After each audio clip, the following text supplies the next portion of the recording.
Dear students, हम पढ़ रहे हैं पाठ 18 कलाकार का मान। तो इसमें हम पढ़ेंगे। एक राज्य में एक साधु रहता था। साधु बहुत अच्छा संगीतज्ञ भी था। जब राजा को साधु की उस विशेषता का पता चला तो उसकी इच्छा भी साधु का संगीत सुनने की हुई। यानी एक साधु था तो वो क्या था, बहुत अच्छे संगीतज्ञ, यानी वो बहुत ही अच्छे से गीत को गाता था। तो ये बात राजा को पता चली तो वो भी साधु से मिलने के लिए चले गए कि मैं इसका संगीत सुनूंगा। तो राजा ने अपने 2-3 अनुचरों को साधु को बुलाने भेजा। साधु के पास पहुंचकर उन लोगों ने राजा का संदेश सुनाया और फिर कहा, आपका सौभाग्य है महात्मा जी, जो आपका संगीत सुनने की राजा ने इच्छा प्रकट की है। यदि आपका संगीत पसंद आ गया तो आपको मुंह मांगी रकम मिल जाएगी। महाराज निहाल कर देंगे आपको।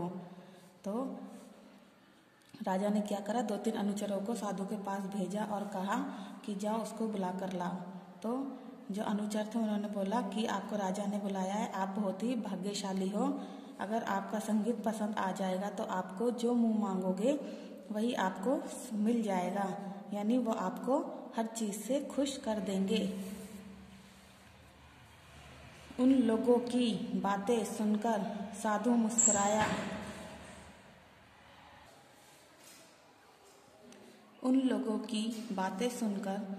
मुस्कुराया। फिर बोला, महाराज ने मेरा संगीत सुनने की इच्छा प्रकट की, इसके लिए धन्यवाद। आप मुझे बुलाने पधारें, आपका भी धन्यवाद। किंतु जिस संगीत को राजा सुनना चाहता है वह संगीत तो कभी कभी संयोग से बन पड़ता है। प्रयत्न से पैदा किया हुआ संगीत राजा को प्रसन्न न कर सकेगा, भले ही राजा आज्ञा हो। किंतु मैं राजा को संगीत सुनाने नहीं जा सकता, आप लोग लौट जाएं। यानी साधु ने सुना और मुस्कुरा कर बोला कि मेरी तो जो संगीत होता है वो कभी कभी मेरे मन से प्रकट होता है, क्योंकि जो काम हम मन से करते हैं वही सबसे अच्छा काम होता है। तो उन्होंने बोला कि मैं राजा को संगीत नहीं सुना सकता, आप लोग चले जाएं। राजा के अनुचर लौट गए। इतने अच्छे अवसर को हाथ से गवा दिया साधु ने। वह सभी बार बार इसी बात को दोहरा रहे थे। जब उन्होंने साधु का निर्णय राजा को बताया तो राजा क्रोध से बिफर उठा, यानी राजा को गुस्सा आ गई।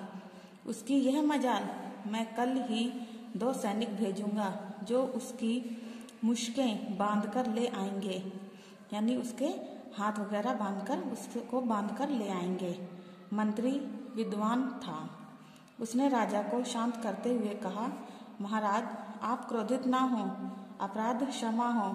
आपकी दक्षिणा की ही चाह होती तो वह आपके दरबार में भागा हुआ ना चला आता। सत्य बात तो यह है, खैर रहने दीजिए।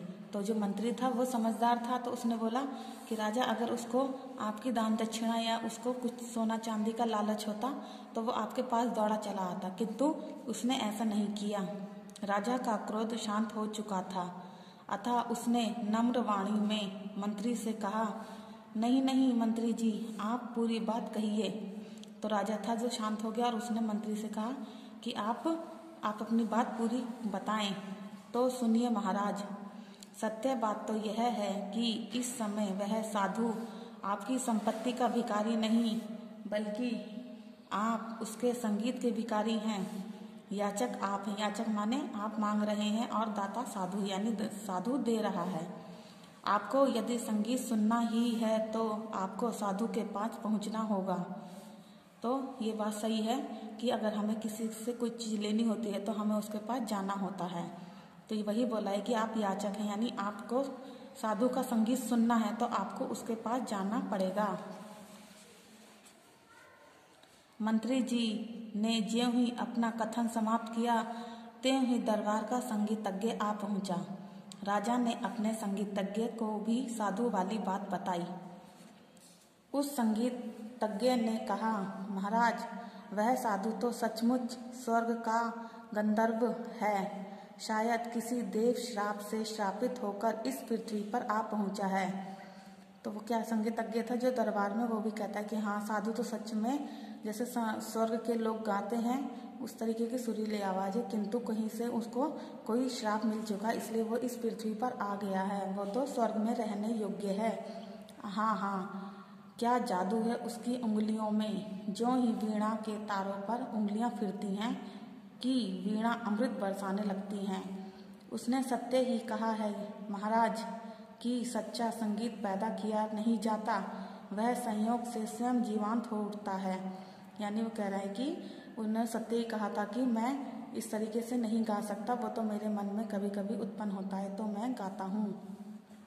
कलाकार, यदि आप भी उसकी कला के प्रशंसक हो तब तो वह वास्तव में ही बहुत विद्वान होगा।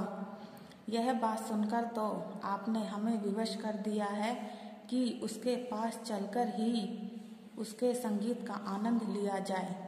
कुछ क्षण रुकने के बाद राजा ने मंत्री को आज्ञा दी, मंत्री जी, मैं अपने संगीतज्ञ के साथ ही उस साधु का संगीत सुनने जाना चाहता हूँ। हमारे लिए 2 घोड़े मंगवाओ। अब राजा क्या है, राजा को बहुत अच्छा लगी ये सब बातें, तो वो कहता है कि मंत्री को आज्ञा दो कि 2 घोड़े लेकर आए, मंगवाएं, मैं भी जाना चाहता हूँ संगीतज्ञ के साथ। मंत्री कुछ उत्तर देता, इसके पूर्व ही वह संगीतकार बोल उठा, ऐसा गजब मत करना महाराज, यदि आपको सच्चा संगीत सुनना है तो आपको यह भुला देना होगा कि आप राजा हैं। आपको विनम्र श्रोता बनकर ही संगीतज्ञ के पास चलना होगा।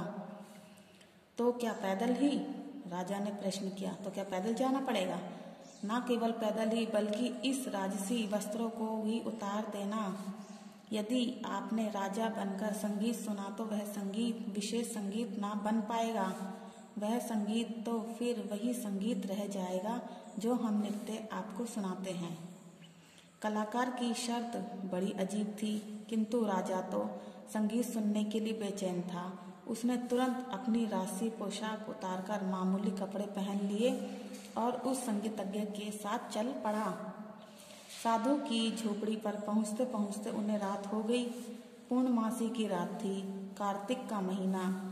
शीतल चंद्रमा ने अपनी ज्योत्सना से उनकी दिन भर की थकान हर ली। यानी शीतल चंद्रमा यानी पूरी चांदनी रात थी। साधु की झोपड़ी पर पहुँचते पहुँचते उन्हें रात हो गई। पूर्णमासी की रात थी, कार्तिक का महीना। शीतल चंद्रमा ने अपनी ज्योत्सना से दिन भर की थकान थी जो दूर कर दी थी। राजा अपने साथ आए संगीतकार से बोला, कलाकार, यदि इतने परिश्रम के बाद भी हम साधु का सच्चा संगीत ना सुन पाए तो बहुत दुख होगा। कोई ऐसी युक्ति सोचिए जिससे हम साधु का हार्दिक संगीत सुन सके। हार्दिक संगीत माने उसके हृदय से संगीत को सुन सकें। महाराज, मैंने युक्ति सोच ली है, सफल होने की पूरी आशा भी है, आप निराश ना हों।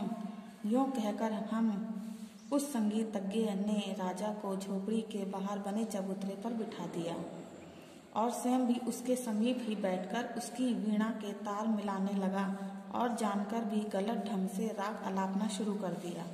यानी उन्होंने एक युक्ति बनाई तो क्या करा कि राजा को झोपड़ी के बाहर बिठा दिया चबूतरे पर, खुद भी उसके समीप बैठकर उसके जो वीणा थी उसको उल्टे सीधे तरीके से मिलाने लगा और गलत राग में गाना शुरू कर दिया। वीणा की झनकार और राग का गलत आलाप सुना तो साधु झोपड़ी से बाहर निकल आया।